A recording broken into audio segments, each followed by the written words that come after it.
I'm back. That's right. It's Kevin Johnson of Leverage Consulting, and this is the Resilient Entrepreneur Podcast number 23. And yes, I took a little bit of a break. There was a little bit of a hiatus in there, but now I have so much pent-up material and ideas and things that I'm ready to unleash on you that, there's just a lot of material coming here. So Resilient Entrepreneur Podcast number 23 is all about discomfort. And this is one that I often see as being the gap, the obstacle, one of the biggest hurdles that many of you have to come over to get what you want. And sometimes those are small things. Sometimes they're really, really big things. And oftentimes when I'm working with clients, I see that discomfort is something, as I said, that's just, it stands in the way. And really, when you step back and look at it, if you put things on paper, that discomfort oftentimes is just because of an unknown. We don't know how something's going to work out. We don't know maybe how to make the next step. And interestingly enough, when we talk about someone else, so if you took the same exact issue or problem and described it, or someone described it to you and they said, well, here's my problem. It's funny how often we are able and capable of firing off an answer, telling them, here's how you do it. This is what you should do. However, when it comes to us, maybe we're not so quick. So oftentimes I see this discomfort arise when we're dealing with team members, when we're dealing with a business partner. And that business partner could be someone who's internal or external, because some of you have business partners who are technically outside your business, but they have a hand in how you go about doing business. And then the other could be regarding clients.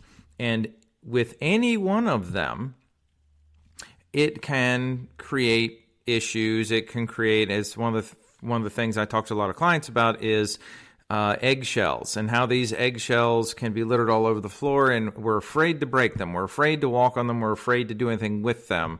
And those eggshells and that discomfort is something that holds you up from making progress, fixing problems. And when you really take this and you boil it down, it's all about people. It's always, always, always about people. And those people are you, or the other side of this equation. So when we think about the discomfort, we can take this and oftentimes start figuring out what is truly the root cause for the discomfort, because discomfort really is nothing more than a symptom of another problem. Discomfort we may think is the actual problem, but it is not. Discomfort is really just a byproduct. It's just like if you cut your hand while you were cooking, or you smashed your thumb in a car door or something to that effect. The discomfort is really not the problem. It's just a byproduct. So when you cut your hand, well, if it's bad enough, we need to go to the ER and we need to get stitches. That's the problem. If you're hungry and you have nothing in the refrigerator to eat, your real problem is not the hunger. It's the fact that we need to go to the grocery store and restock the refrigerator. So when we talk about discomfort, we really need to scratch beneath the surface and figure out what is the real problem. And oftentimes, as I said, it really boils down to people and figuring out where's the real issue here. And really, I believe when it comes to the people side of things, we start looking at the what ifs, the what could happen. We come up with every scenario on the face of the earth as to what could go wrong. And here's an interesting way to look at this. What if you flip this thing on its head and said, how many ways could this go right? How many ways could this actually work out? And if you start problem solving this issue, and you start thinking about, again, sometimes for some of you, it may work out to put all the reasons it might go wrong, because that may actually lead you to how this could go right. Sometimes the how it could go wrong, an element of that might actually be part of a good solution. But when we talk about this discomfort side of things, here's the real problem with this, and here's the reality of what goes on day to day, and I'm sure many of you will relate to this, is that we sometimes just sit back and wait for something to change. We wait for something to get better. We wait for maybe there's something magical is going to happen, and sunshine and rainbows are going to start beaming through the day, and suddenly my problem is gone, or Amazon's going to deliver a magic wand to my office. Well, I think you all pick up on my sarcasm here, and that just doesn't happen. So why not create your own future? Why not create your own solutions? Why not create something that is workable for you, your future, or quite honestly, everyone involved? I will tell you that no one looks out for number one like number one. So I can assure you, when it's between you and someone else, think about it. They're not thinking of your best interests. They're thinking of their own. No one thinks about you as much as you do. So if you start thinking about creating your own future, the inevitable is if you do nothing, it's not going to turn out as well as you want. That's pretty much a guaranteed. I mean, when you think about buying a lottery ticket, I think it's the number is something like 1 in 200 gazillion, and oftentimes that's literally the same type of probability you may have in your issue magically disappearing. So if we create a solution that's for yourself, your practice, your team, your business. So really all we need to do is find a way of removing your discomfort to really pick up on or move into a new solution, or move you away from this issue, basically move the needle. So just think of there are more than two ways, but there are two really good ways to get this thing started. One is you find essentially a system or a script, and again, this could be a team member, a partner, or a client, and we need to find a system or a script to fix the true root of the real problem. And when you find a system or a script, what you're doing is you're not making it about them. You're not making it an accusation, a finger-pointing session, because again, that's one of those things that tends to create that discomfort. They're going to hate me when we're done.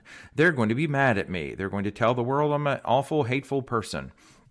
Well, when we find a system or script, we're not pointing the finger to anyone. We just want a better way of doing something, just so we can all, again, move the needle. We can all work together, live together, love one another, but we need to find a system or script to fix the true root of the problem.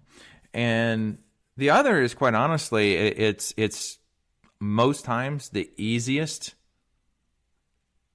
solution, but I think many people find it to be the hardest solution.